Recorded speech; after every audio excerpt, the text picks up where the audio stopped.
And while some of you have reason to see the day's developments as positive, I argue it may be a bad day for all of us as well. How? All right, let's go from easy to hard in making the case. Easy, bad day for Trump. His campaign manager, his personal attorney, admitted or convicted felons. We know you by the company you keep. We know that expression. And now, Trump waving away the Manafort verdict as bogus only makes it worse. Why?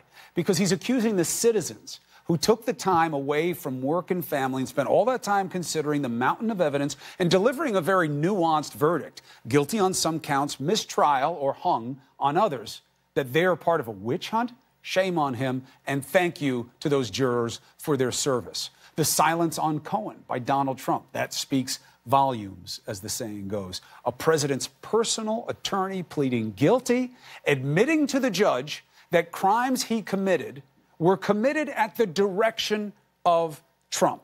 Now, the president's supporters will say Cohen's an admitted liar. But you heard Lanny Davis, he made a good point. The president's current counsel says he directed Cohen to do what he did and it was all okay.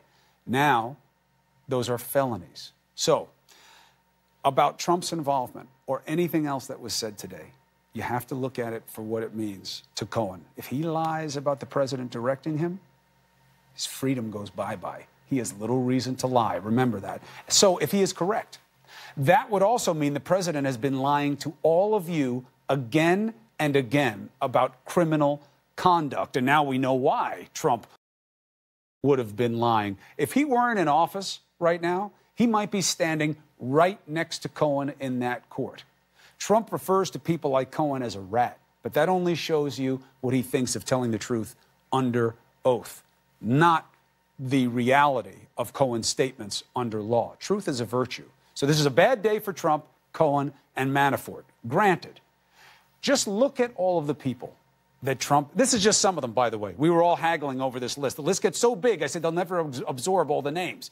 These are the people around the president who've been fired, proven as frauds or liars or both. Look at the list, and it's just a fraction. The man who coined the phrase drain the swamp added the biggest varmints we have ever seen to it. Now, many on this board may be players in the Russia probe, even Manafort and Cohen, well within reach. What else will they say? So why could this be a bad day for all of us? Here's the simple argument. This kind of lying and disorder and fraud is disruptive to the business of making your lives better in government. But there's a grander concern. What if, despite all that came out today, especially the lying to your face by Trump about criminal conduct, and remember, this isn't about judging his personal life. I don't think what the president does in his personal time is your place or my place to judge. But lying to you about potential crimes, that matters. So with all that, what if today does not change the president's polls?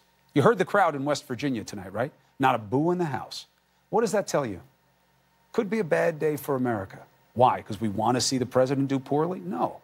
Even though he doesn't have half the country with him, he does have a lot of people, millions and millions. And all of us need to agree on certain things, like fraud, felonies surrounding and involving a president. Those are bad things. And if we don't all see that, then the truth has been politicized.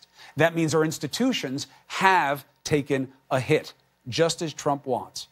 Respect for law stained. We're in silly silos, ugly notions of us versus them. Division like that is toxic. Today will be the test. If what we learned today doesn't matter to people, what will? CNN with Don Lemon for CNN Tonight starts right now. Today has to matter. It doesn't mean it's the end for the president. It's nothing like that. But people need to agree, Don, these types of lies, this types of fraud, it's wrong. I just want to look, I think it's significant. Obviously, the truth matters. We talk about that. But this is a 180 for Michael Cohen. This is January of this year. President Trump once again vehemently denies any such occurrence, talking about the payments. And then he says on January 17th again, it's old news. That wasn't true then. It's not true now. Then he says, I used my own personal funds to facilitate the payment. And then Sarah Sanders says, there was no knowledge of any payments from the president. And then it goes on and on and on. And here's where we end up today. This is where we end up, Chris, if I can get through this. where he says to the judge in this case, at the direction of the candidate. Now, all along, you and I have been fighting allegations from Trump's people that it was fake news. Nothing to it.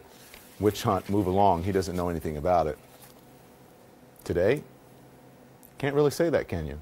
Well, they'll say Cohen's an admitted liar. He's lying now to help himself with the government. He doesn't have a reason to lie, as you said. It doesn't behoove him to lie. It would hurt him.